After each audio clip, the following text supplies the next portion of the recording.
Lebensmittel sind ein fundamentaler Bestandteil der Werke Dalís.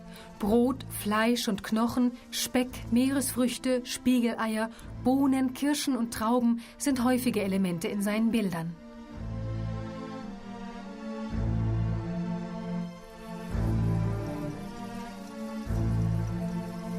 Das neue surrealistische Alter des Kannibalismus der Objekte rechtfertigt die Schlussfolgerung, dass die Schönheit essbar ist oder nicht sein wird. In der Ästhetik der weichen und harten Formen stehen die Spiegeleier dem Brot gegenüber, wie die weichen Uhren den Felsen von Cadaqués gegenüberstehen. Das Ei symbolisiert die Geburt und die Spiegeleier die Erinnerungen vor der Geburt.